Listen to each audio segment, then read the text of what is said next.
Test series 3 physical കെമിസ്ട്രിയുടെ module molecular spectroscopy ആയിരുന്നു. അപ്പോൾ നമുക്ക് മോളിക്കുലർ സ്പെക്ട്രോസ്കോപ്പിയിലെ ക്വസ്റ്റ്യൻസ് ജസ്റ്റ് ഒന്ന് നോക്കാം. First question, the common wave number difference between the 2 successive rotation lines ആണ്. അപ്പോൾ 2 റൊട്ടേഷൻ ലൈൻസ് തമ്മിലുള്ള വേവ് നമ്പർ ഡിഫറൻസ് ആണ് ചോദിക്കുന്നത്. അപ്പോൾ നമുക്ക് അറിയാവുന്ന കാര്യം, wave number difference, energy difference ഒക്കെ ചോദിക്കുമ്പോൾ എനിവേസ് നമുക്കറിയാം സ്പെക്ട്രൽ 2 ലൈൻസിൻ്റെ ആണ്, എനർജി ലെവൽസിൻ്റെ അല്ല, റൊട്ടേഷണൽ ലൈൻസിൻ്റെ കേസാണ് ചോദിക്കുന്നത്. ഓക്കെ, സോ ലൈൻസിൻ്റെ ഡിഫറൻസ് 2b ആണെന്ന് അറിയാം. അപ്പോൾ അത് എനർജി ഡിഫറൻസ് ആണ്, ഡെൽറ്റ ഇ തന്നെയാണ്. നമ്മളപ്പോൾ ഡെൽറ്റ ഇ ആണെങ്കിൽ അതിനെ ജൂൾസിൽ റെപ്രസെൻറ്റ് ചെയ്യും. ഇനി വേവ് നമ്പർ ഡിഫറൻസ് പറഞ്ഞു കഴിഞ്ഞാൽ അത് സിംപ്ലി സെൻറ്റിമീറ്റർ ഇൻവേഴ്സിലുള്ള ഡിഫറൻസിനാണ് ചോദിക്കുന്നത്. അത് സിംപ്ലി സെൻറ്റിമീറ്റർ ഇൻവേഴ്സിലുള്ള ഡിഫറൻസ് തന്നെയാണ് ചോദിക്കുന്നത്. സോ ഡിഫറൻസ് 2b തന്നെയാണ്. അപ്പോൾ ബിയുടെ യൂണിറ്റ് സെൻറ്റിമീറ്റർ ഇൻവേഴ്സിലേക്ക് ആകും എന്നുള്ളതേ ഉള്ളൂ. സോ ഡെൽറ്റ ന്യൂ ബാർ എന്നുള്ളത് 2b which is equal 2 into b. നമ്മൾ വേവ് നമ്പറിൻ്റെ ടേംസിൽ സെൻറ്റിമീറ്റർ ഇൻവേഴ്സിൻ്റെ ടേംസിൽ എഴുതുമ്പോൾ അത് h/8π² ആണ്. So finally option b answer കിട്ടും. നെക്സ്റ്റ് ക്വസ്റ്റ്യൻ, HBr മോളിക്യൂളിൻ്റെ ബോണ്ട് ലെങ്ത് 1.41 ആങ്സ്ട്രം ആണ്. ബോണ്ട് ലെങ്ത് 10% ഇൻക്രീസ് ചെയ്യാണ്, മാസ് മാറ്റുന്നില്ല. അങ്ങനെയാണെങ്കിൽ മൊമെൻ്റ് ഓഫ് ഇനർഷ്യയ്ക്ക് എന്ത് സംഭവിക്കും? സോ മൊമെൻ്റ് ഓഫ് ഇനർഷ്യ ഐയുടെ എക്സ്പ്രഷൻ ഡയറ്റോമിക് മോളിക്യൂൾസിൻ്റെ കേസിൽ I = μr² ആണ്. സോ ഞാൻ മാസ് മാറ്റുന്നില്ല എന്നുണ്ടെങ്കിൽ മൊമെൻ്റ് ഓഫ് ഇനർഷ്യ എൻ്റെ r² ഡയറക്റ്റ്ലി പ്രൊപ്പോർഷണൽ ആണ്. സോ ഞാൻ ബോണ്ട് ലെങ്ത് 10% ഇൻക്രീസ് ചെയ്ത് കഴിഞ്ഞാൽ എൻ്റെ മൊമെൻ്റ് ഓഫ് ഇനർഷ്യ ഇൻക്രീസ് ചെയ്യപ്പെടും. സോ ആൻസർ ഓപ്ഷൻ എ ആണ്. നെക്സ്റ്റ്, ഒരു റൊട്ടേഷൻ ലെവലിൻ്റെ ഡീജനറസി 3 ആണ്. So the transition between j = j+1, അവിടെ ഒരു ഡബിൾ ഡാഷ് കൊടുത്തിട്ടുണ്ട്, ഞാൻ സിംപ്ലി j എന്ന് കൺസിഡർ ചെയ്യാണ്. സോ അതിൻ്റെ എനർജി എത്രയാണെന്നാണ് ക്വസ്റ്റ്യൻ. ബി റൊട്ടേഷണൽ കോൺസ്റ്റൻ്റ് ആണ്. അപ്പോൾ ഡീജനറസി 3 എന്ന് പറയുമ്പോൾ നമ്മൾ ഡീജനറസി ജിയുടെ എക്സ്പ്രഷൻ g = 2j+1 എന്നുള്ളതാണ്. സോ 2j+1 എന്നുള്ളത് 3 ആകണം എന്നുണ്ടെങ്കിൽ 2jൻ്റെ വാല്യൂ 2 ആവണം, വിച്ച് മീൻസ് എൻ്റെ ജയുടെ വാല്യൂ 1 ആകണം. സോ സ്റ്റാർട്ടിംഗ് സ്റ്റേറ്റ് j = 1 ആണ്. സോ j = 1-ൽ നിന്ന് j = 2-ലേക്കുള്ള ട്രാൻസിഷൻ്റെ കറസ്പോണ്ടിങ് ആയിട്ടുള്ള എനർജിയാണ് ചോദിക്കുന്നത്. അപ്പോൾ സെലക്ഷനുള്ള അലോഡ് ആയിട്ടുള്ള ട്രാൻസിഷൻ്റെ കേസിൽ ഡെൽറ്റ = 2b × j+1 ആണ്. So starting line j = 1, starting level j = 1 ആയതുകൊണ്ട് 2b × 1+1 which is equal 2b × 2 അഥവാ 4b ആയിരിക്കും അവിടുത്തെ energy difference. So answer option b ആണ്. നെക്സ്റ്റ് ക്വസ്റ്റ്യൻ, തന്നിട്ടുള്ള മോളിക്യൂൾസിനകത്ത് ഒരാൾ ഒബ്ലേറ്റും ഒരാൾ പ്രോലേറ്റുമാണ്. അങ്ങനെ എക്സാക്ട്ലി ഒബ്ലേറ്റ് പ്രോലേറ്റ് കോമ്പിനേഷൻ വരുന്ന ഓപ്ഷൻ ചൂസ് ചെയ്യുക. സോ ഫസ്റ്റ് വൺ നോക്കുമ്പോൾ കാർബൺ ഡയോക്സൈഡ് C6H6, നമുക്ക് കാർബൺ ഡയോക്സൈഡ് ലീനിയർ ആണെന്നറിയാം. ആൻഡ് C6H6 ഒബ്ലേറ്റ് റോട്ടറാണ്, നമ്മൾ ക്ലാസ്സിൽ കണ്ടിട്ടുള്ളതാണ്. അപ്പോൾ വീണ്ടും നിങ്ങൾ ആ ലീനിയർ എന്നുള്ള എടുത്ത് പറഞ്ഞിട്ടില്ലെങ്കിൽ അങ്ങനെ കൺസിഡർ ചെയ്യാതിരിക്കുക. ഞാൻ ക്ലാസ്സിൽ സബ് കേസായിട്ട് പറഞ്ഞിട്ടുണ്ടെങ്കിലും എല്ലാ ഓപ്ഷൻസും ചെക്ക് ചെയ്തിട്ട് മറ്റൊരു പോസിബിലിറ്റി ഇല്ലെങ്കിൽ മാത്രം ലീനിയറിനെ നമ്മൾ പ്രോലേറ്റിനായിട്ടുള്ള കൺസിഡർ ചെയ്താൽ മതിയാവും. നെക്സ്റ്റ് പറയുന്നത് CH3CN. സോ നോക്കുമ്പോൾ CHHCN. So mass heavily concentrated ആകുന്നത് ഈ ലൈനിലാണ്. സോ ലൈൻ ലൈക്ക് അല്ല, റോഡ് ലൈക്ക് റോട്ടറാണ്. സോ ഇത് പ്രോലേറ്റ് ആണ്. ആൻഡ് ബെൻസീൻ എന്നുള്ളത് പ്ലനാറായിട്ട് നിൽക്കുന്ന ആളാണ്. സോ ബെൻസീൻ നമ്മൾ ഒബ്വിയസ്ലി പഠിച്ചിട്ടുണ്ട്, അത് ഒബ്ലേറ്റ് റോട്ടറാണ്. സോ പ്രോലേറ്റ് ഒബ്ലേറ്റ് കോമ്പിനേഷൻ വരുന്ന ഓപ്ഷൻ ബി ആണ്. ഫൈൻ. CH3CN OCS അതും എന്ത് തന്നെയാണ്, അത് ഒരു പ്രോലേറ്റ് റോട്ടറും ദെൻ ലീനിയർ റോട്ടറുമാണ്.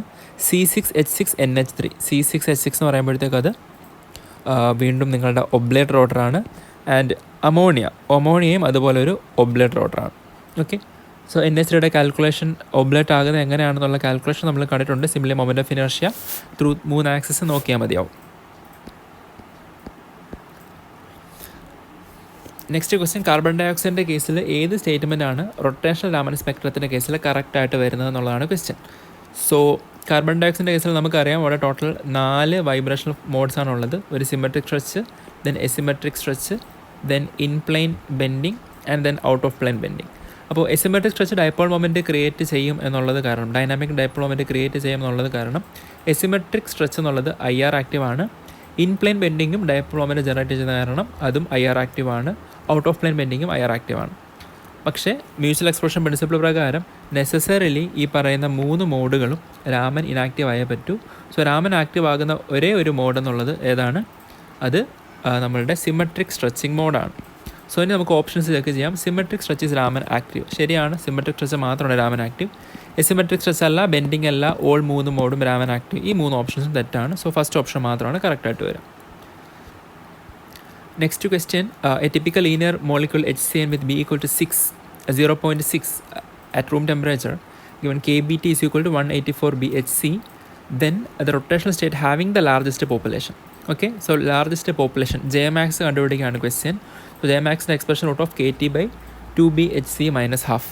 ഓക്കെ, അപ്പോൾ ഇവിടുത്തെ യൂണിറ്റ്സ് ആലോചിച്ച് നോക്കുക. KT എന്നുള്ള ജൂൾസിലാണ്, സോ B സെൻറ്റിമീറ്റർ ഇൻവേഴ്സിലാവണം.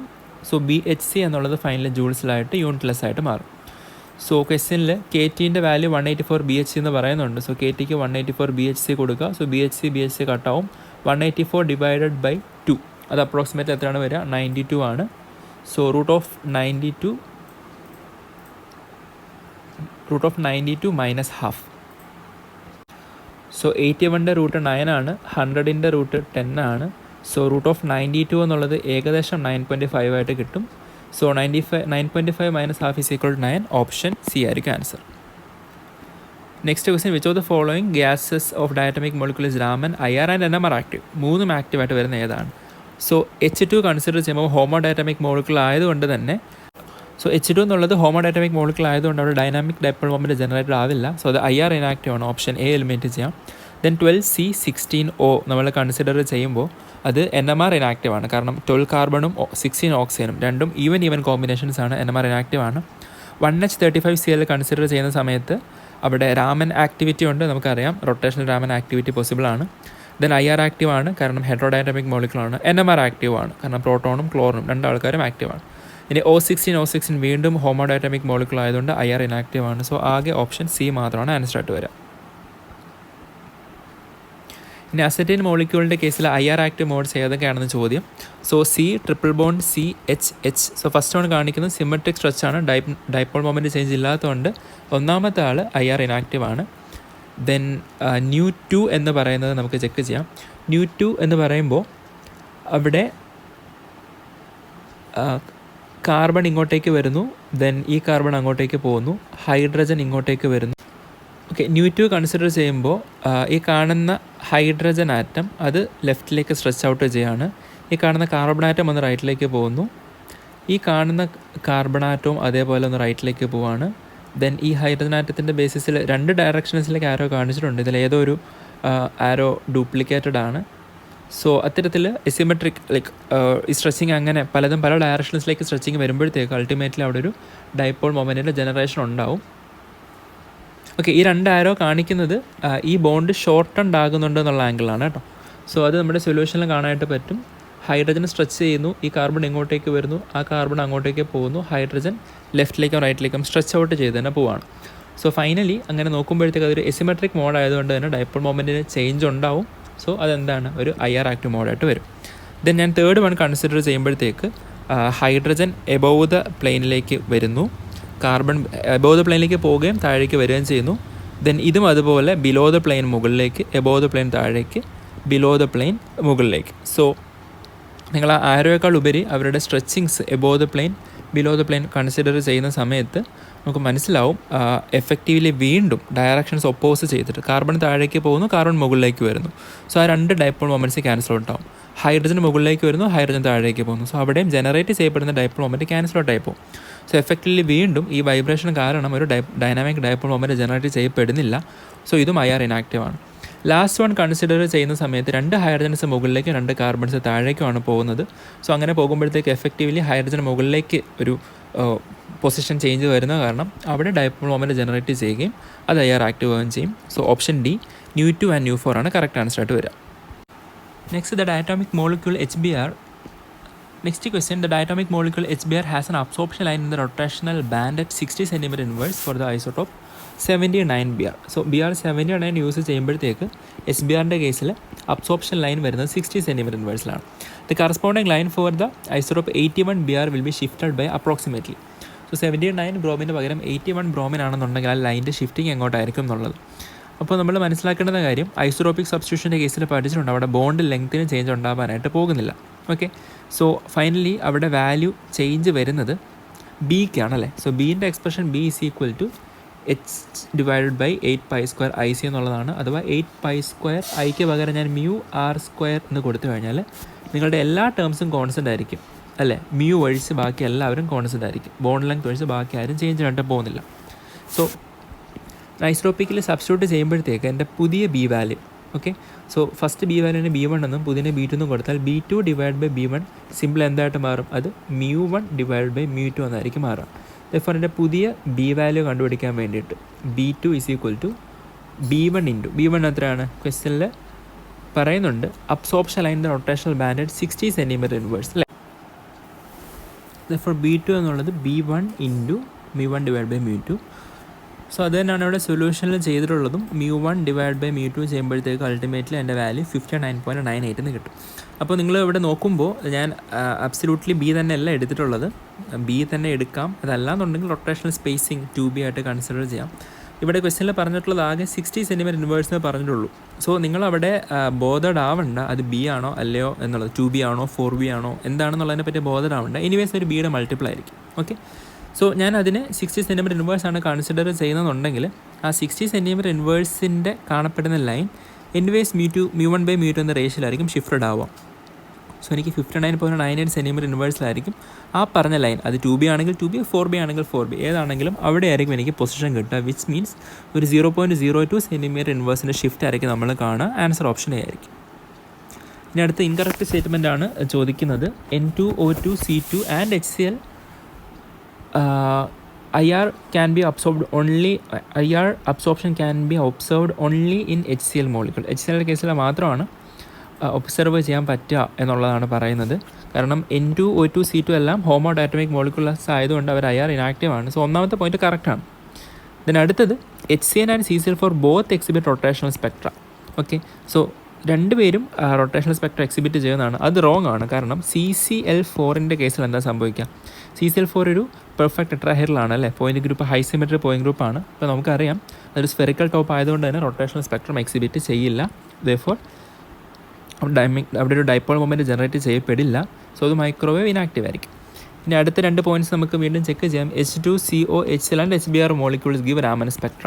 അതും കറക്റ്റാണ്. ഹോമോഡൈനാമിക് മോളിക്യൂൾ ആണെന്നുണ്ടെങ്കിലും ഹെട്രോഡൈനാമിക് ആണെന്നുണ്ടെങ്കിലും രാമൻ സ്പെക്ട്രം കിട്ടും. ഓപ്ഷൻ സി കറക്റ്റാണ്. Option D, in rigid order of mass m if the energy of the first accelerated state is 1 MeV, then the fourth accelerated state energy is 10 MeV. First excited state എന്ന് പറയുമ്പോഴത്തേക്ക് അത് J=1 ആണ്. J=1ന് corresponding ആയിട്ടുള്ള energy BJ × J+1, B × 2 × 3, അതായത് 6B ആണ് എൻ്റെ J=1ന് energy. ഇനി fourth excited state എന്ന് പറയുമ്പോഴത്തേക്ക് അത് എന്തായിട്ട് മാറും? J=4 ആണല്ലേ. സോ J=4ന് കറസ്പോണ്ടിങ് ആയിട്ടുള്ള എനർജി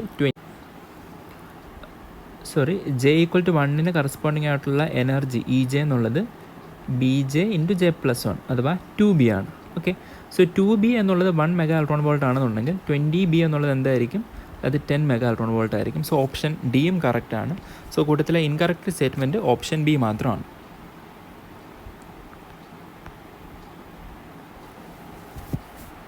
രണ്ട് ഡിഫറെൻറ്റ് വീഡിയോസ് ആണെങ്കിൽ നമുക്ക് മെർജ് ചെയ്യാൻ പറ്റുമോ? രണ്ട് ഡിഫറെൻറ്റ് വീഡിയോസ് എടുത്തിട്ട് വീണ്ടും മെർജ് ചെയ്യാൻ പറ്റുമല്ലോ. ഈ റെക്കോർഡിംഗ് ഇവിടെ പോകും. Next question, 21st question.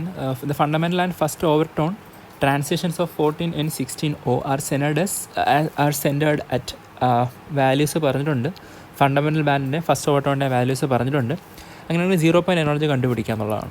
അപ്പോൾ ഫണ്ടമെൻ്റൽ ബാൻഡിൻ്റെ എക്സ്പ്രഷൻ അറിയാം, ω e × 1 - 2XC. അതിൻ്റെ എക്സ്പ്രഷൻ കിട്ടി.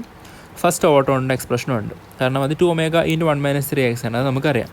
പിന്നെ ഇത് രണ്ടും സോൾവ് ചെയ്യാൻ വേണ്ടിയിട്ട് നിങ്ങൾ ഫസ്റ്റ് ഇക്വേഷനെ സിംപ്ലി 3 കൊണ്ട് മൾട്ടിപ്ലൈ ചെയ്യുമ്പോഴത്തേക്ക് 3 കൊണ്ട് മൾട്ടിപ്ലൈ ചെയ്യാം. സോ ω EXC ക്യാൻസൽ ഔട്ട് ആയിട്ട് ഫൈനൽ നിങ്ങൾക്ക് ω സോൾവ് ചെയ്തെടുക്കാനായിട്ട് പറ്റും. ഓക്കെ. നമ്മുടെ ലക്ഷ്യം 0 പോയിൻറ്റ് എനർജി കണ്ടുപിടിക്കാനാണ്. 0 പോയിൻറ്റ് എനർജി എന്ന് പറയുമ്പോഴത്തേക്ക് ഇവിടെ അൻഹാർമോണിക് ഓസിലേറ്റർ ആയതുകൊണ്ട് എക്സ്പ്രഷൻ എങ്ങനെ വരിക? V = V + ½ ω E - V + ½2 ω അപ്പോൾ 0 പോയിൻറ്റ് എനർജി ആകുമ്പോഴത്തേക്ക് അത് സിംപ്ലി ½ ω E - 1/4 ω EXC. അതായത് 0 പോയിൻറ്റ് എനർജി കണ്ടുപിടിക്കാൻ എനിക്ക് ω വാല്യൂ വേണം, അതുപോലെ XCയുടെ വാല്യൂ വേണം. സോ ഇവിടുന്ന് ω വാല്യൂ കിട്ടി. ഇനി XC കണ്ടുപിടിക്കണം എന്ത് ചെയ്താൽ മതി? ഇക്വേഷൻ 1-നകത്ത് 2 വേരിയബിൾസ് ആണുള്ളത് അല്ലേ, 2 അൺനോൺസ് ആണ്, ω ഇയും XCയും ആണുള്ളത്. സോ സിംപ്ലി നിങ്ങൾ ω വാല്യൂ ഇട്ട് കൊടുത്താൽ നിങ്ങൾക്ക് XCക്ക് സോൾവ് ചെയ്തെടുക്കാൻ പറ്റും. സോ അത്തരത്തിൽ XCയുടെ വാല്യൂവും കിട്ടിക്കഴിഞ്ഞാൽ 0 പോയിൻറ്റ് എനർജി സിംപ്ലി ഈ കാൽക്കുലേഷൻ മാത്രമാണ്. സോ ഞാനത് റിപ്പീറ്റ് ചെയ്യുന്നില്ല. ഓവറോൾ കാൽക്കുലേഷൻ കറക്റ്റ് ആണെന്നുണ്ടെങ്കിൽ നിങ്ങൾക്ക് ആൻസർ ഓപ്ഷൻ ബി കിട്ടും. Next question, symmetric top molecule is excited with 40 cm inverse radiation at its 3 consecutive Stokes line are at values വന്നിട്ടുണ്ട് in rotational Raman spectrum. So assign these transitions. അപ്പോൾ നമ്മൾ ക്ലാസ്സിൽ പറഞ്ഞിട്ടുണ്ട് rotational ഡാമിൻ്റെ selection rule delta J equal to രണ്ട് തരത്തിൽ പറയാനായിട്ട് പറ്റും. ഒന്ന് ഡെൽറ്റ ജെ ഈക്വൽ ടു 0 ± 2. ഇത് ആരുടെ കേസിലായിരുന്നു? ലീനിയർ മോളിക്യൂൾസിൻ്റെ കേസിലാണ്. ഇനി അതിന് പകരം സിമെട്രിക് റോട്ടേഴ്സ് ബാക്കി ഏത് കേസിലാണെന്നുണ്ടെങ്കിലും അവിടെ ഡെൽറ്റ ജെ ഈക്വൽ ടു 0 ±1 ± 2 ഈ എല്ലാ പോസിബിലിറ്റീസ് അവിടെ എമർജ് ചെയ്യും. അപ്പോൾ നമുക്ക് സിമെട്രിക് ടോപ്പ് എന്ന് പറയുമ്പോഴത്തേക്ക് അത് ഏതാണെന്നുള്ളത് കൂടെ ഐഡൻറ്റിഫൈ ചെയ്യേണ്ടതുണ്ട്. സോ അപ്പോഴാണ് നിങ്ങൾ ഓപ്ഷനിലേക്ക് നോക്കേണ്ടത്. ഓപ്ഷൻ നോക്കുമ്പോൾ 1 to 2, 2 to 3, 3 to 4, 2 to 3, 3 to 4, 4 to 5, 3 to 4, 4 to 5, 5 to 6, 4 to 5, 5 to 6, 6 to 7. So ഇതെല്ലാം 1 ഡിഫറൻസിലായതുകൊണ്ട് നമുക്കവിടെ കോംപ്ലക്സിറ്റി ഒഴിവാക്കി കിട്ടി. ഇവിടെ കൺസിഡർ ചെയ്തിട്ടുള്ളതെല്ലാം ±1 എന്ന സെലക്ഷനുകളുടെ ബേസിസിലാണ്. അപ്പോൾ നമുക്ക് തന്നിട്ടുള്ള 40,000 cm ഇൻവേഴ്സ് ആണ് ഇൻസിഡൻറ്റ് റേഡിയേഷൻ എന്നുണ്ടെങ്കിൽ പിന്നീട് വരുന്നത് നോക്കുക 39980, 39976, 39972 ഇതാണ് ഡിഫറൻസുകൾ. അപ്പോൾ എനിക്ക് ഡിഫറൻസ് നോക്കുമ്പോഴത്തേക്ക് 39980, 39976 ആ രണ്ട് ലൈൻസ് തമ്മിലുള്ള ഡിഫറൻസ് എന്നുള്ളത് 4 cm ഇൻവേഴ്സ് ആണ്. സിമിലർലി 976ഉം 972 തമ്മിലുള്ള ഡിഫറൻസും 4 cm ഇൻവേഴ്സ് തന്നെയാണ്. അതായത് കോൺസിക്യൂട്ടീവായിട്ട് വരുന്ന രണ്ട് ലൈൻസിൻ്റെ ഇടയിൽ സ്പേസിങ് 4 cm ഇൻവേഴ്സ് ആണ്. ഇനി സ്പെസിഫിക്കലി നമുക്ക് മനസ്സിലായി ഓപ്ഷൻസിൽ നിന്ന് ഇത് ആർ ബ്രാഞ്ച് തന്നെയാണ്. സോ ആർ ബ്രാഞ്ച് ആയതുകൊണ്ട് തന്നെ ഡെൽറ്റ ജെ ഈക്വൽ ടു ±1 അഥവാ +1ൻ്റെ കേസിൽ ആർ ബ്രാഞ്ച് ആണ് ഞാൻ കാണുന്നതെന്നുണ്ടെങ്കിൽ അവിടുത്തെ ഡിഫറൻസ് രണ്ട് ലൈൻസ് തമ്മിലുള്ള സ്പേസിംഗ് എന്നുള്ളത് 2b ആണല്ലേ. ഫോർ 2b എന്നുള്ളതാണ് എൻ്റെ 4 cm ഇൻവേഴ്സ്. അവിടെ നിന്ന് എനിക്ക് ബിയുടെ വാല്യൂ 2 cm ഇൻവേഴ്സ് എന്ന് കിട്ടും. സോ വൺസ് ബീൻ്റെ വാല്യൂ 2 cm ഇൻവേഴ്സ് എന്ന് കിട്ടിക്കഴിഞ്ഞാൽ ഇനി എൻ്റെ അടുത്ത ഡ്യൂട്ടി ഈ 39980 എന്നുള്ള ലൈൻ ഏത് ട്രാൻസിഷൻ ആണെന്നുള്ളതാണ്. സോ ഫസ്റ്റ് ലൈൻ കൺസിഡർ ചെയ്യുമ്പോഴത്തേക്ക് 39980 എനിക്ക് ഒന്നാമത്തെ ലൈൻ അല്ല, ക്വസ്റ്റ്യൻ പ്രകാരമുള്ള ഒരു ലൈൻ കിട്ടുന്നത് 39980 സോ അത് 20 cm ഇൻവേഴ്സ് ഷിഫ്റ്റഡാണ്. അതായത് അവിടുത്തെ ഡെൽറ്റ ഇൻ്റെ വാല്യൂ എന്നുള്ളത് 20 cm ഇൻവേഴ്സ് ആണ്. ഇനി അതെന്തായാലും ഈ ആർ ബ്രാഞ്ചിൻ്റെ സെലക്ഷനുള്ള അലോ ചെയ്തിട്ടുള്ള ട്രാൻസിഷൻ ആയതുകൊണ്ട് തന്നെ എനിക്കതിനെ 2b × j+1 ഇക്വേറ്റ് ചെയ്തിട്ട് ജെ വാല്യൂ കണ്ടുപിടിക്കാനായിട്ട് പറ്റും. സോ ബീൻ്റെ വാല്യൂ 2 ആയതുകൊണ്ട് 20 = 4 × j+1 എന്ന് കിട്ടും. സോ 20/4 = 5, therefore j = 4 എന്ന് കിട്ടും. അതായത് ഈ 39980 നമ്മൾ കാണുന്ന ട്രാൻസിഷൻ j = 4 to 5 ആണ്. ഓക്കെ, സോ അത് j = 4 to 5 ആണെങ്കിൽ 39976 എന്നുള്ളത് 5 to 6 ആയിരിക്കും, ആൻഡ് 9972 എന്നുള്ളത് 6 to 7 ആയിരിക്കും. സോ അതെല്ലാം വന്നു വരുന്ന ആൻസർ ഓപ്ഷൻ ഡി ആണ്. അപ്പോൾ കുറച്ച് ട്രിക്കി ക്വസ്റ്റൻ ആയിരുന്നു, സ്ട്രൈറ്റ് ഫോർവേഡ് ആയിരുന്നില്ല. സിമെട്രിക് ടോപ്പ് എന്ന് പറയുന്നിടത്ത് ഇമ്പോർട്ടൻസ് അത്. Next question, for SBr molecule nu bar is equal to 2000 cm inverse and nu bar xc equal to 20 cm inverse, where nu bar is equal to equilibrium vibrational frequency and xc equal to enharmonicity constant. So the 0 point energy under enharmonic potential of HBr and DBr. HBr and DBR-ൻ്റെയും 0 point energy ആണ് കണ്ടുപിടിക്കേണ്ടത്. So 0 point energy under anharmonic potential എന്ന് പറയുമ്പോഴത്തേക്ക് ആ expression ഓർത്തിരിക്കുക, ½ ωe minus 1/4 ωe/xc ഇതാണ് നമുക്ക് കണ്ടുപിടിക്കേണ്ടത്. അപ്പോൾ ωeയും ωe/xയും രണ്ടാൾക്കാരെ കിട്ടിയാൽ മതിയാവും അല്ലേ. സോ ക്വസ്റ്റ്യനിൽ അവർ ωe എന്നുള്ളതാണ് 2000 cm ഇൻവേഴ്സ് അത് തന്നിട്ടുണ്ട്, സബ്സ്റ്റിറ്റ്യൂട്ട് ചെയ്യുക. ദെൻ ωe/xc 20 cm ഇൻവേഴ്സ് ആണ്, അതും സബ്സ്റ്റിറ്റ്യൂട്ട് ചെയ്ത് കഴിഞ്ഞാൽ HBrൻ്റെ കേസിലുള്ള 0 point എനർജി സിംപ്ലി കിട്ടും. സോ ആ സബ്സ്റ്റിറ്റ്യൂഷൻ കഴിഞ്ഞാൽ ആൻസർ 995 കിട്ടും. അപ്പോൾ നിങ്ങൾ ഓർത്തിരിക്കുക വീണ്ടും ന്യൂ ബാർ എന്ന് പറയുന്ന ആൾ തന്നെയാണ് നിങ്ങളുടെ ωe. ഓക്കെ, സോ ആ വാല്യൂ എന്നുള്ളത് 995 cm ഇൻവേഴ്സ് എന്ന് കിട്ടും. സോ അതുകൊണ്ട് answer either option A or option B ആയിരിക്കും. ഇനി അടുത്തത് DBrൻ്റെ കേസിലേക്ക് പോകുമ്പോഴത്തേക്ക് അവിടെ നടക്കാൻ പോകുന്ന ഒരു ഐസോട്രോപിക് സബ്സ്റ്റിറ്റ്യൂഷൻ ആണല്ലേ. സോ ഐസോട്രോപിക് സബ്സ്റ്റിറ്റ്യൂഷൻ നടക്കുമ്പോൾ നിങ്ങൾ ചേഞ്ച് ചെയ്യാനായിട്ട് പോകുന്ന ആളെ ഏതാണ് ചേഞ്ച് ചെയ്യാനായിട്ട് പോകാമെന്ന് ആലോചിച്ച്. സോ ഉറപ്പായിട്ട് നിങ്ങളുടെ ന്യൂ ബാറിന് ചേഞ്ച് ഉണ്ടാവും. സോ ആ ന്യൂ ബാറിൻ്റെ ചേഞ്ച് വീണ്ടും നമ്മൾ ഓൾറെഡി മുന്നത്തെ കാൽക്കുലേഷനിൽ ചെയ്തിട്ടുള്ളത് പോലെ തന്നെ nu = 1/2π√k/μ. സോ നിങ്ങളുടെ ഫോഴ്സ് കോൺസ്റ്റൻറ്റ് മാറില്ല, ആകെ അത് നിങ്ങളുടെ മൊമെൻ്റ് ഓഫ് ഇനർഷ്യയുടെ റൂട്ടിന് ഇൻവേഴ്സിൽ പ്രൊപ്പോർഷണൽ ആയതുകൊണ്ട് DBrൻ്റെ ന്യൂ ബാർ HBrൻ്റെ ന്യൂ ബാർ ടൈംസ് √μHBr/μDBr ആ റിലേഷൻ യൂസ് ചെയ്ത് കഴിഞ്ഞാൽ എനിക്ക് എൻ്റെ പുതിയ ന്യൂ ബാർ 1423.02 എന്ന് കിട്ടും. അതായത് എനിക്ക് എൻ്റെ ωeയുടെ വാല്യൂ സബ്സ്റ്റിറ്റ്യൂട്ട് ചെയ്ത് കിട്ടും. ഇനി XC ആണ് വേണ്ടുന്നത്. അപ്പോൾ ഈ ക്വസ്റ്റ്യനിൽ നിങ്ങളുടെ XEക്ക് ഒരു എക്സ്പ്രഷൻ പറഞ്ഞിട്ടുണ്ട്, അൻഹാർമോണിസിറ്റി കോൺസ്റ്റൻറ്റിൻ്റെ എക്സ്പ്രഷൻ ഒരു വാല്യൂ പറഞ്ഞിട്ടുണ്ട്. സോ ആക്ച്വലി ക്വസ്റ്റ്യൻ പേപ്പറിൽ നിങ്ങൾക്ക് ഈ XCയുടെ വാല്യൂ ഏതാണെന്നുള്ളത് തരും. പുതിയ DBrൻ്റെ കേസിലാണെങ്കിൽ അവിടുത്തെ വാല്യൂ തരും. ഈ എക്സ്പ്രഷൻ നമ്മൾ പഠിച്ച് വെക്കേണ്ടെന്ന് ആവശ്യം വരുന്നില്ല, അതൊരു യൂഷ്വൽ ഡിസ്കഷനിൽ വരുന്നൊരു എക്സ്പ്രഷൻ അല്ല. സോ നിങ്ങൾ അതിനെപ്പറ്റി വരീഡ് ആവണ്ട. ഇനി അതല്ലെങ്കിൽ നിങ്ങൾ സിംപ്ലി നിങ്ങൾക്ക് കിട്ടിയ എക്സ് തന്നെ സബ്സ്റ്റിറ്റ്യൂട്ട് ചെയ്ത് ചെയ്യുക. കാരണം എക്സ് എന്നുള്ളത് വളരെ ചെറിയ വാല്യൂ ആയിരിക്കും. അതിനെ റൂട്ട് കൊണ്ട് ഡിവൈഡ് ചെയ്താലും വലിയ വ്യത്യാസം വരാനായിട്ട് പോകുന്നില്ല. സോ നിങ്ങൾ ആ പഴയ എക്സ് തന്നെ HBRൻ്റെ എക്സ് തന്നെ യൂസ് ചെയ്തിട്ട് ഇത് സോൾവ് ചെയ്താലും, കാരണം ഇവിടുന്ന് ന്യൂ ബാർ 2000 ആണെങ്കിൽ എക്സിയുടെ വാല്യൂ നിങ്ങൾക്ക് കിട്ടുമല്ലോ. എക്സി മാത്രം സോൾവ് ചെയ്ത് 20/2000, സോ 0.001 ആയിരിക്കും കിട്ടുക. സോ അതിനെ നിങ്ങൾ റൂട്ട് കൊണ്ട് ഡിവൈഡ് ചെയ്തെന്ന് കരുതി ആൻസറിൽ വലിയ ചേഞ്ച് വരാനായിട്ട് പോകുന്നില്ല.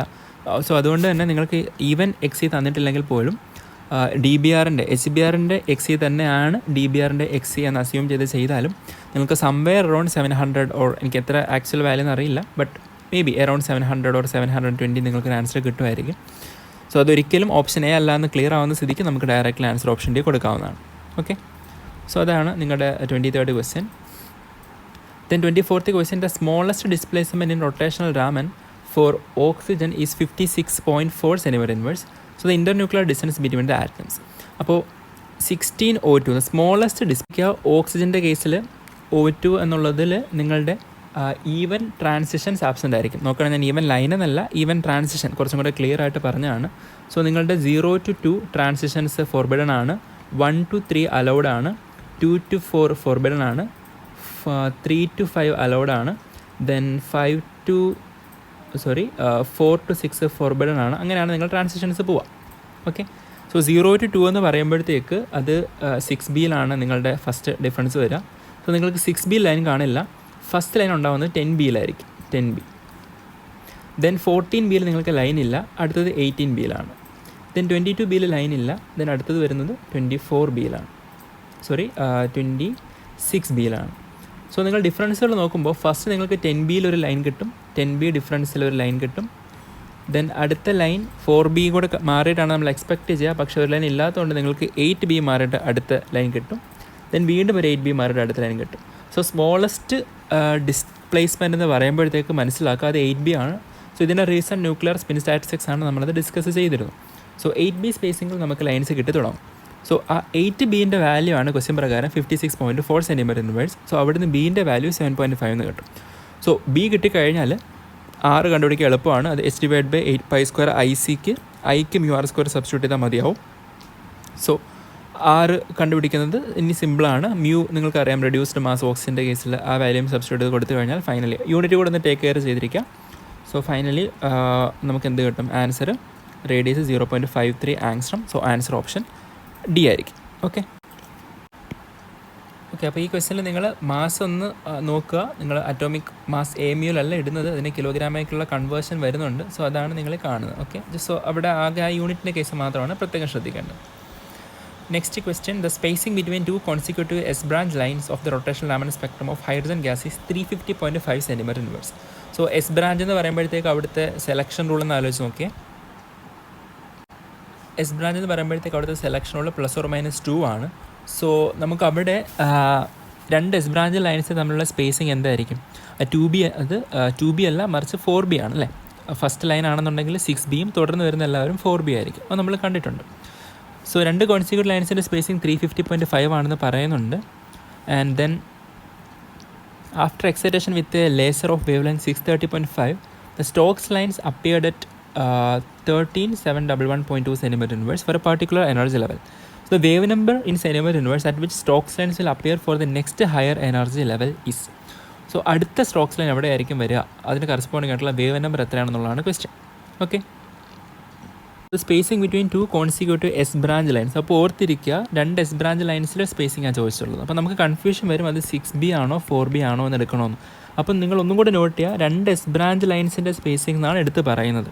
അപ്പോൾ റെയിലേയും നിങ്ങളുടെ S0 തമ്മിലുള്ള സ്പേസിംഗ് 2 S branch സ്പേസിംഗ് അല്ല, അത് നിങ്ങളുടെ ഫസ്റ്റ് റൊട്ടേഷണൽ രാമൻ ഷിഫ്റ്റ് മാത്രമാണ്. Okay, so 2 S branch spacing എന്ന് പറയുമ്പോഴത്തേക്ക് അത് ഈ പറഞ്ഞ 2B എന്താണ് ΔJ = ±2 സ്പേസിംഗ് അല്ലെങ്കിൽ ആ റൂൾ ഒബേ ചെയ്തുകൊണ്ടുള്ള ഡിഫറൻസ് ആണ്. സോ അത് ഒബ്വിയസ്ലി 4B തന്നെയാണ്. സോ നിങ്ങൾക്ക് S2 - S1 എന്നുള്ളതാണ് 4B എന്ന് അസ്യൂം ചെയ്ത് കഴിഞ്ഞാൽ നിങ്ങൾക്ക് അവിടെ നിന്ന് Bൻ്റെ വാല്യൂ സോൾവ് ചെയ്തെടുക്കാണ്ട് പറ്റും. സോ 4B 350.5 ആണെങ്കിൽ നിങ്ങൾക്ക് Bയുടെ വാല്യൂ 87.625 എന്ന് കിട്ടും. ഇനി ക്വസ്റ്റ്യനിൽ ന്യൂ ബാർ 630.5 നാനോമീറ്റർ ആണെന്ന് പറയുന്നുണ്ട്.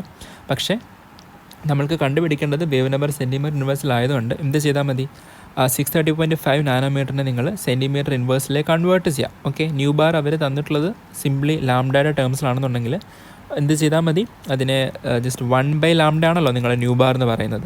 സോ ന്യൂ ബാർ എന്നുള്ളത് 1/λ ആയിട്ട് എടുക്കുക. സോ സെൻറ്റിമീറ്റർ ഇൻവേഴ്സിൽ കിട്ടാൻ വേണ്ടിയിട്ട് യൂണിറ്റ് കൺവേർഷനും കൂടെ ചെയ്ത് കഴിഞ്ഞാൽ ഫൈനലി 15800.6 സെൻറ്റിമീറ്റർ ഇൻവേഴ്സ് ആണ് 630.5 നാനോമീറ്ററിന് കറസ്പോണ്ടിങ് ആയിട്ടുള്ള നിങ്ങളുടെ വേവ് നമ്പറിന് കിട്ടും.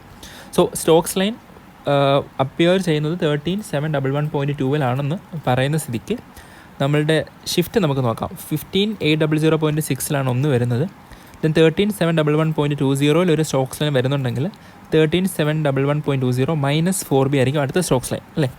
സോ -4B ചെയ്യുമ്പോഴത്തേക്ക് 13360.7 സെൻറ്റിമീറ്റർ ഇൻവേഴ്സിലാണ് നമുക്ക് നെക്സ്റ്റ് ലൈൻ കിട്ടുന്നത് മനസ്സിലാക്കാം. ഓക്കെ, സോ നെക്സ്റ്റ് എന്ന് പറയുമ്പോഴത്തേക്ക് ഒരു 4B കൂടെ അവിടെ നിന്ന് സബ്ട്രാക്ട് ചെയ്താൽ മതിയാവും.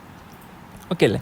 സോ ഇത് ആക്ച്വലി നിങ്ങൾക്ക് നെസസറി ആയിരുന്നോ എന്ന് ചോദിച്ചാൽ നെസസറി ആയിരുന്നില്ല 15800.6 എന്നുള്ളത്. ബട്ട് ജസ്റ്റ് അത് സൊല്യൂഷനിൽ ഇൻക്ലൂഡ് ചെയ്തിട്ടുള്ളത് ഇൻ കേസ് ഈ 630.5 നാനോമീറ്റർ എന്നുള്ളത് ന്യൂ ബാറിലേക്ക് കൺവേർട്ട് ചെയ്യാൻ ആർക്കെങ്കിലും അറിയില്ല എന്നുണ്ടെങ്കിൽ ജസ്റ്റ് ചെയ്യാൻ വേണ്ടി മാത്രമാണ് സൊല്യൂഷൻ അത് ഇൻക്ലൂഡ് ചെയ്തിട്ടുള്ളത്.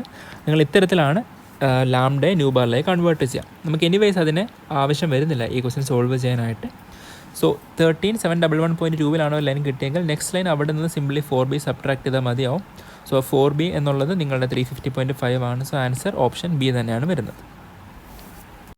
നെക്സ്റ്റ് വീണ്ടും the pair that contains A spherical asymmetric and symmetric top. ഒരു സ്ഫെറിക്കൽ ടോപ്പും സിമെട്രിക്കും എസിമെട്രിക്കും കണ്ടെയ്ൻ ചെയ്യുന്നത് ഏതാണെന്നാണ് ചോദിച്ചിട്ടുള്ളത്. സോ ഒന്നാമത് നോക്കുമ്പോൾ നമുക്ക് first of all spherical tops നോക്കാം. CCl4 സ്ഫെറിക്കലാണ്, CH4 സ്ഫെറിക്കലാണ്, then SF6 spherical ടോപ്പാണ്. കാരണം അവരുടെ പോയിന്റ് ഗ്രൂപ്പ്സ് ടെട്രാഹെഡ്രലും ഒക്ടാഹെഡ്രലുമാണ്. Okay, so option 3 obviously eliminate ആയി പോയി, കാരണം അവിടെ സ്ഫെറിക്കൽ ടോപ്പില്ല. ഇനി അടുത്ത് സിമെട്രിക് ടോപ്പ് കിട്ടണമെന്നുണ്ടെങ്കിൽ അവിടെ ഒരു C3 ആക്സസ് വേണം. സോ ഓപ്ഷൻ 1 കൺസിഡർ ചെയ്യുമ്പോൾ CH3Cl C3 ആക്സസ് ഉണ്ട്, സിമെട്രിക് ടോപ്പാണ്. NH3യുടെ കേസിലും C3 ആക്സസ് ഉണ്ട്, അതൊരു സിമെട്രിക് ടോപ്പാണ്. ദെൻ BF3യുടെ കേസിലും C3 ആക്സസ് ഉണ്ട്, അതും ഒരു സിമെട്രിക് ടോപ്പാണ്. ഓക്കെ, ഇതിനടുത്ത് എസിമെട്രിക് ടോപ്പാണ് നോക്കേണ്ടത്. സോ HOCl എന്ന് പറയുമ്പോഴത്തേക്ക് അവിടെ നിങ്ങൾ സ്ട്രക്ചർ ആലോചിച്ച് നോക്കുക, OHCl ഇങ്ങനെയല്ലേ, അത് ലീനിയർ അല്ല. സോ C3 ആക്സസ് ഇല്ല, അതുപോലെ തന്നെ അവിടെ ഏതാണ് നിങ്ങളുടെ S4 ആക്സസും വരുന്നില്ല. therefore 1 എന്നുള്ളത് എസിമെട്രിക് ടോപ്പാണ്. ഇനി BCl3 കൺസിഡർ ചെയ്യുമ്പോൾ അവിടെ C3 ആക്സസ് വരുന്നുണ്ട്, സോ അത് എസിമെട്രിക് ടോപ്പ് അല്ല, അതും എലിമിനേറ്റ് ആയി. ദെൻ H2O2ൻ്റെ ട്രാൻസ് ഫോർമാറ്റ് എന്ന് പറയുമ്പോൾ നമ്മൾ ക്ലാസ്സിൽ സോൾവ് ചെയ്തിട്ടുള്ള എക്സാമ്പിളാണ് H2O2. H2O2ൻ്റെ ട്രാൻസ് ഫോർമാറ്റ് എന്ന് പറയുമ്പോൾ അവിടെ ആകെ C2 ആക്സസ് മാത്രമേ ഉള്ളൂ, C3 വരുന്നില്ല. therefore അതെന്താണ്, ഒരു എസിമെട്രിക് റോട്ടറാണ്. So symmetric, asymmetric and spherical ഇത് മൂന്നും പെയറായിട്ട് വരുന്നത് ഓപ്ഷൻ എയിലും 1ലും 4ലും ആണ്. therefore ആൻസർ ഓപ്ഷൻ ബി ആണ്. Next 27th question. ഈ ക്വസ്റ്റ്യൻ ആക്ച്വലി ഇൻകംപ്ലീറ്റ് ആയിരുന്നു. അവിടെ PR കോണ്ടൂറിനെ പറ്റിയിട്ട് പറഞ്ഞിട്ടില്ല information. PR contour, PQR contour അതിൻ്റെ ഇൻഫർമേഷൻ പറയാത്തതുകൊണ്ട് നമുക്ക് ഈ തന്നിട്ടുള്ള ഡാറ്റ വെച്ച് ഈ ക്വസ്റ്റ്യൻ സോൾവ് ചെയ്യാൻ പറ്റില്ലായിരുന്നു. പക്ഷെ പറയുന്ന ഇതാണ്, മോളിക്യൂളിന് PR കോണ്ടൂർ തന്നിട്ടില്ല, PR കോണ്ടൂർ കാണുന്നില്ല. അപ്പോൾ അതിനർത്ഥം മോളിക്യൂൾ ലീനിയർ അല്ല എന്നാണ്, ആകെ PQR മാത്രമേ കാണുന്നുള്ളൂ.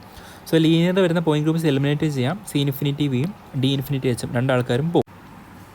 ഇനി ഓപ്ഷൻ ബിയിലും ഡിയിലും എങ്ങനെ ഐഡൻറ്റിഫൈ ചെയ്യാമെന്ന് ചോദിച്ചാൽ ബെൻഡ് സിമെട്രിക്കൽ, ബെൻഡുമായിട്ടിരിക്കണം, സിമെട്രിക് ആയിരിക്കണം. സോ ഞാൻ OHH ബെൻഡ് സിമെട്രിക്കലായിട്ട് എടുക്കുകയാണ്. Then bend asymmetrical, so OH asymmetric ആക്കാൻ വേണ്ടി അപ്പുറത്ത് ഞാൻ CL ഇടുകയാണ്. സോ ഈ രണ്ട് മോളിക്യൂൾസിൽ ഇതിൽ ആരാണ്, ഏത് മോളിക്യൂളിനാണ് ഈ പറയുന്ന ഡാറ്റ സാറ്റിസ്ഫൈ ചെയ്യിക്കാൻ നോക്കാം. സോ നമുക്ക് അവിടെ നെക്സ്റ്റ് ഹെൽപ്പായിട്ട് വരുന്നത് സിമെട്രിക് സ്ട്രെച്ചിൻ്റെ സ്ട്രോങ് പോളറൈസ്ഡ് രാമൻ കാണിക്കുന്ന ഒരു ഏരിയ ആണ്. സോ സ്ട്രോങ് പോളറൈസ്ഡ് നമുക്കറിയാം, രാമനിൽ നിങ്ങൾ പോളറൈസ്ഡ് കാണിക്കുന്നത് സിമെട്രിക് സ്ട്രെച്ചിൻ്റെ കേസിലാണ്. സോ ഞാൻ H2ൻ്റെ കേസിൽ സിമെട്രിക് സ്ട്രെച്ചിങ് കൺസിഡർ ചെയ്യുകയാണ്. ഇതാണ് H2ൻ്റെ കേസിൽ സിമെട്രിക് സ്ട്രെച്ചിങ്. HOClൻ്റെ കേസിൽ സിമെട്രിക് സ്ട്രെച്ചിങ് ഇതാണ്. ഓക്കെ, സോ ഈ സ്ട്രോങ് പോളറൈസ്ഡ് പറയുന്ന സിമെട്രിക് സ്ട്രെച്ചിങ് IRൽ ഒരു സ്ട്രോങ് പാരലൽ വൈബ്രേഷനാണ്.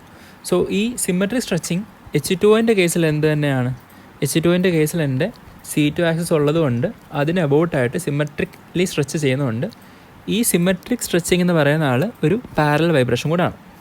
പക്ഷേ HOClൻ്റെ കേസിൽ ഈ സിമെട്രിക് സ്ട്രെച്ചിങ് എന്നുള്ളത് with respect to principal axis symmetric അല്ലാത്തത് കൊണ്ട് തന്നെ അതൊരു പെർപെൻഡിക്കുലർ വൈബ്രേഷനാണ്. സോ എൻ്റെ സ്ട്രോങ് പോളറൈസ്ഡ് രാമൻ സ്ട്രെച്ചിങ് ഒരു പാരലൽ വൈബ്രേഷൻ ആകുന്നത് H2 ആകുന്ന സമയത്താണ്. സപ്പോസ് HOCl ആയിരുന്നുണ്ടെങ്കിൽ അതൊരു പെർപെൻഡിക്കുലർ വൈബ്രേഷനായിട്ട് മാറിയേനെ. സോ ഇതെല്ലാം സാറ്റിസ്ഫൈ ചെയ്യുന്ന ഓപ്ഷൻ ബി ആണ്, bend symmetrical. So next question ട്രാൻസിഷൻസിൻ്റെ കേസാണ്. അപ്പോൾ ജസ്റ്റ് നിങ്ങൾ സൊല്യൂഷൻ നോക്കി തന്നെ മനസ്സിലാവും. സെലക്ഷൻ റൂൾസ് പറയുന്നുണ്ട്, allowed and forbidden. So allowed transitions എന്നുള്ളത് 2p1/2 to 2d 3/2 എല്ലാം സെലക്ഷൻ റൂൾസ് ഒബേ ചെയ്യുന്നുണ്ട്. നിങ്ങളുടെ ഡെൽറ്റ എസ് 0 ആണ്, മൾട്ടിപ്ലിസിറ്റി മാറുന്നില്ല. ഡെൽറ്റ എൽ ലപ്പോട്ട് അലൗഡ് ആണ്. ദെൻ ഡെൽറ്റ ജെ +or-1 അതും അലൗഡ് ആവുന്നുണ്ട്. So delta J = 0 or +or-1 allowed ആണ്. സോ ഓപ്ഷൻ 1 ഓക്കെ ആണ്. ദെൻ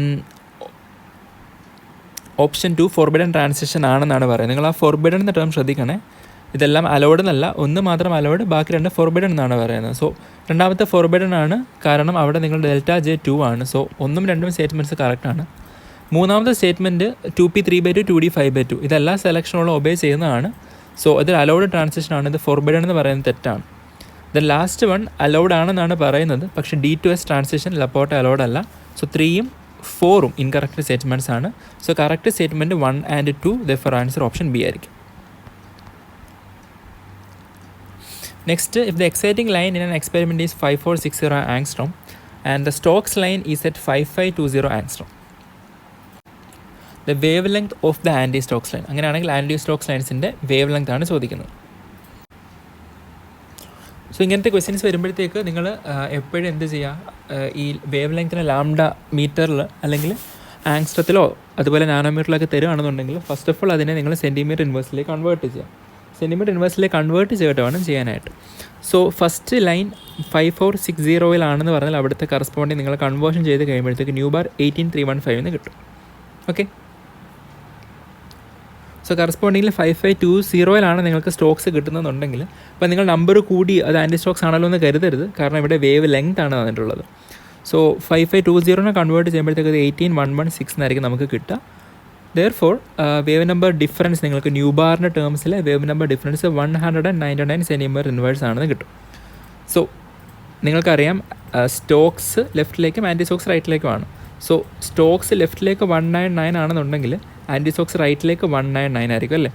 സോ 18315 ആണ് നിങ്ങളുടെ ഇൻസിഡൻറ്റ് ലൈറ്റിൻ്റെ ന്യൂ ബാർ എങ്കിൽ നിങ്ങളുടെ കറസ്പോണ്ടിങ് ആയിട്ടുള്ള ആൻറ്റി സ്റ്റോക്സിൻ്റെത് 18315 + 199, സോ 18514 ആയിരിക്കും ആൻസർ വരിക. ദെൻ ചോദിച്ചിട്ടുള്ളത് അതിനെ എന്തിലാണ്, ആങ്സ്ട്രം വേവ് ലെങ്ത് ആങ്സ്ട്രംസിലാണ് ചോദിച്ചിട്ടുള്ളത്. സോ നിങ്ങൾ വീണ്ടും ഈ പറയുന്ന 18514 സെൻറ്റിമീറ്റർ ഇൻവേഴ്സിനെ ആങ്സ്ട്രംസിലേക്ക് കൺവേർട്ട് ചെയ്യുമ്പോൾ 5401 ആണ് ആൻസർ കിട്ടുക. അതേപോലെ ആൻസർ ഓപ്ഷൻ എ ആയിരിക്കും. നിങ്ങൾ ഈ മിസ്റ്റേക്ക് ചെയ്യരുത്. 5460 ആണ് എൻ്റെ ഇൻസിഡൻറ്റ് ലൈറ്റ്. സ്റ്റോക്സ് 5520 എന്ന് പറയുമ്പോഴത്തേക്ക് അവിടെ എത്ര കൂടിയത് നിങ്ങളുടെ നോക്കുമ്പോൾ ഒരു 60 കൂടി. ദെയർഫോർ 60 കുറഞ്ഞ് 5400 എക്സാക്ട്ലി 5400 ആണ് ആൻസർ എന്ന് നിങ്ങൾ വിചാരിക്കരുത്. അത് റോങ് ആയിട്ട് പോകാൻ ചാൻസ് ഉണ്ട്. സോ ഇവിടെ ഏകദേശം മാച്ചിങ് ആയിട്ട് വന്നു 5401. എഗൈൻ ഈ ക്വസ്റ്റ്യൻ ആക്ച്വലി ഫുള്ള് ചെയ്യേണ്ട ആവശ്യം വരുന്നില്ല, കാരണം എന്തായാലും 5460 കുറവായിരിക്കും എൻ്റെ ആൻറ്റി സ്റ്റോക്സ് ലൈൻ. തന്നിട്ടുള്ള 4 ഓപ്ഷൻസ് നോക്കുമ്പോൾ 3ഉം മുകളിലാണ്. So even without calculation answer option A നമുക്ക് ഡയറക്റ്റ്ലി എഴുതാവുന്നതേ ഉള്ളൂ.